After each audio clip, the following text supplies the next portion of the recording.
So the purpose of a project tuning is to help a teacher think through the project idea that they're bringing to the table and help them to think either more deeply about it or more expansively about it. We can give advice near the end in the protocol, but the main focus is really helping the teacher think through their ideas and come to their own conclusions. We'll start with meeting norms, and meeting norms are basically our agreements on how we will interact and discuss. Step up, step back means if you're normally a quiet person, please challenge yourself to step up and contribute. And if you're normally a talker who monopolizes the floor, step back because we want to hear it from everybody. 24-48 rule. If someone says something that upsets you in the conversation, wait 24 hours. Think on it, process, don't react in the moment emotionally. And then within 48 hours, though, go and talk to the person about what upset you. Don't hold grudges or let it fester, and seek clarification and more information. And after that, after 48 hours, let it go. Move on. Hard on content, soft on people. That means we're here so that we can really challenge ourselves in our thinking and our practices as educators. So let's really take on the tough questions and tough conversation. And be soft on people. So don't take it personally when we get into heated discussion, about education. It's great, and it's not, we don't take it personally. Active listening. We're not on our phones or, having other conversations. We're really in the moment and focused on this conversation. If you ask a question, expect an answer. Sometimes, the answer might be difficult to hear, but that's what we're here for, is to really challenge our way of thinking and perspectives and growth. So. We do use what's called a protocol. And basically, it's just a structure for the conversation. And the reason we do have a structure is so that we keep the environment safe for the presenting teacher, so that they feel emotionally safe to be honest about their ideas, that they're able to gather feedback from the group without feeling like they're being attacked, that it's not personal. It really is about just making a better learning experience for the kids. And the facilitator, it's their job to kind of be the taskmaster, and for the interest of time as well, because we could go on for hours talking about this very interesting topic. We also hope that not just the presenting teacher gets something out of this conversation, but that everyone who's participating also expands their thinking about teaching, about learning, and reflects about themselves as a teacher and a learner as well. I think that's it. Every time we do a project tuning, I think we learn more about the process and how it helps us to grow as professional educators. Step 1, project presentation. We have this wonderful volunteer here, Miss Laura Davis, who is presenting her project, and she'll have a few minutes. We can be flexible in the time, actually. Okay, so here's copies of that. If you want something to write on, you can have that too. And this is the same thing that's on that screen right there. So basically, I'm putting this as a brainstorming project tuning because this isn't happening until November. And so as I'm sort of explaining what I have down so far, I'd love it if you have any ideas of other ways I could expand this. And then the question at the end is sort of about how we're going to evaluate it for students. So the essential question is, what is Hawaii's relationship with food, and is that relationship sustainable? This entire first quarter, we're reading The Good Earth by Pearl S. Buck. And so the project, as I'm framing it for the students, we haven't really talked about food because right now we're just dealing with like texts and analyzing text and trying to relate it to them in some way. So it's been a lot of text to self because it's already 1930s China and it's very removed from them in a lot of ways. So I haven't taken it to the food concept yet. And so this project is supposed to be a way for them to sort of take a lot of what they've been reading about in the book, which is basically a farmer's daily life for his entire life cycle, and then apply it to themselves, specifically the food aspect. So that question is, what is wise relationship with food, and is that relationship sustainable? And then the project is, in the good earth, Farmer Wang Long fears that if you sell the land, it is the end. As students, we have left the land. I should say students and teachers. So we have left the land, and yet we still survive as part of a large food network. Create a work of art that demonstrates the complex food system you are a part of and your role in it.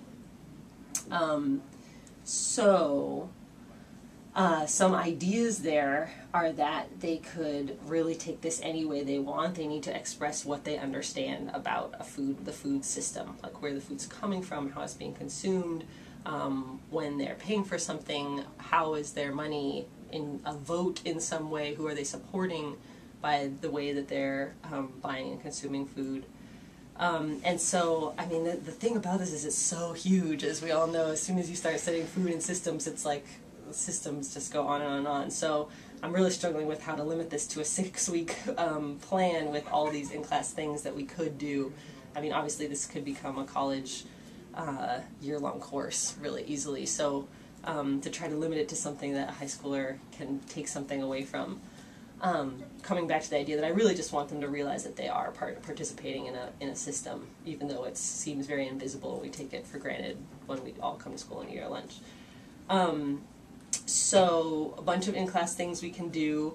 The way I broke them down in terms of the 6-week plan was, I thought we're going to have finished the novel by the end of October, and then I was going to let them choose 3 items of food that they could research. So they'll make their dream plate, right, with 3 items. It could be, fried chicken, mashed potatoes, and a salad, or macaroni salad, or whatever. And then in terms of those 3 items, I want them to research the cost of those 3 items in terms of all these different types of costs. So geographically, price, the actual monetary cost, the carbon footprint cost, the nutrition costs, and the ease or lifestyle costs. Like, how do you have the time to go to the farmer's market every weekend? Do you have somebody to pick up your CSA box at this time, or is it just easiest to go to Zippy's 5 nights a week or whatever? So then I was going to have them present on those, and the math class that actually has them all in it was going to help me with the carbon footprint, because that's going to be the tricky part. Like, how do you calculate the amount of gas that was burned? I mean, you can only get an estimate because you don't know the what kind of tanker brought the food here, but they should be able to get a rough estimate, or at least write a reflection on that, having calculated the distance and knowing that it burned gas to get here. And so then week 2, they're going to do their presentation. So here was my 3 foods. I want to have a big map that's online so they can all put in their information. So it'll be like, here's a type of food web where you can click on the different kinds of food and where they came from and what the different costs are. And so there's an opportunity for evaluation right there in the presentation, some element of evaluation. And then I want to have like 2 weeks of just giving them various resources. So watching some of Food Inc.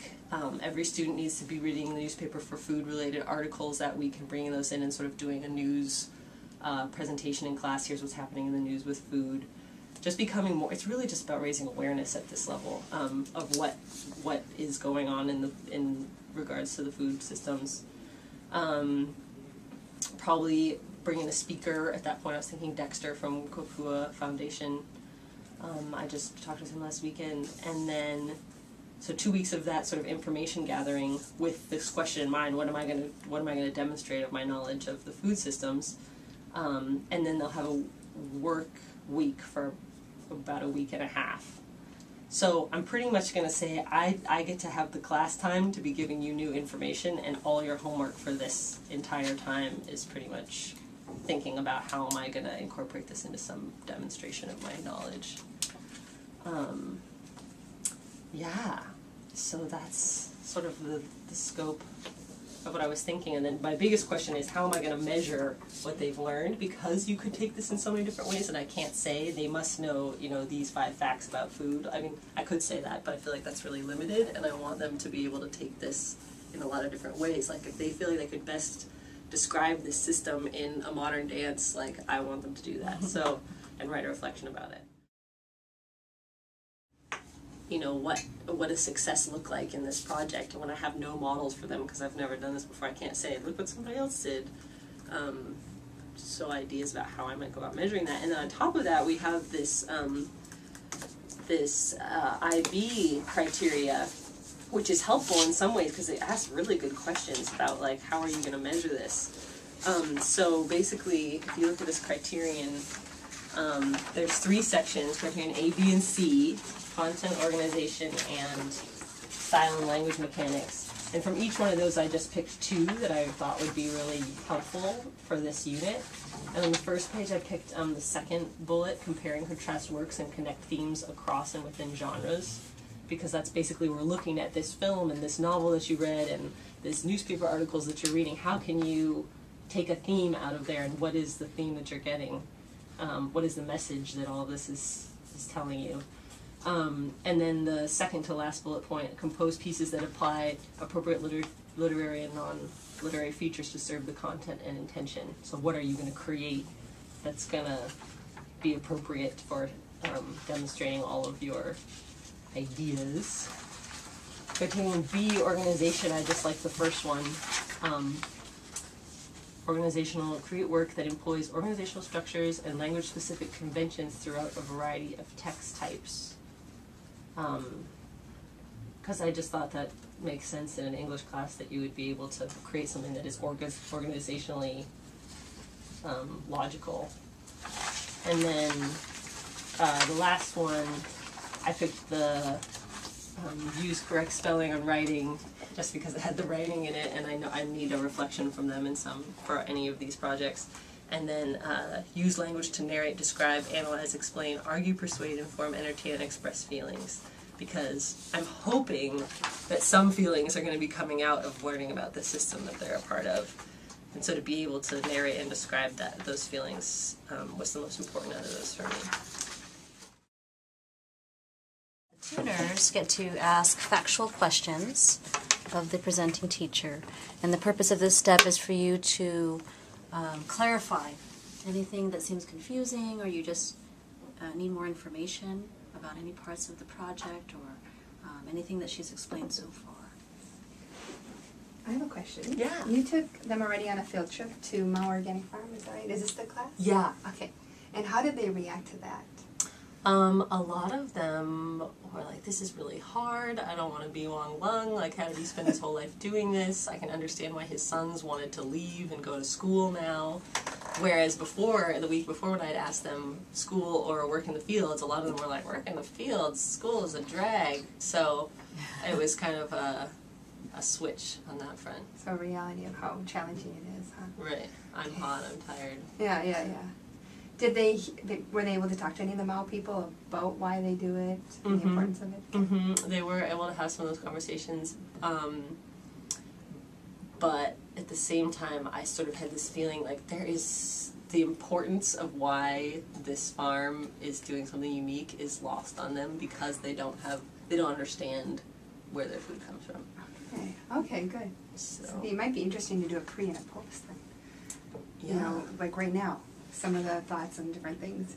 And then after you do all this, post, and that might be one way where you can see how they're learning. Yeah, I like that. Just, it's hard to know what you're going to be able to get as the outcome in the post. That's a challenge. So actually, I'm just going to make a point of the protocol. So it's this step is actually just for factual questions, and suggestions and advice comes later. I love Yeah. that idea.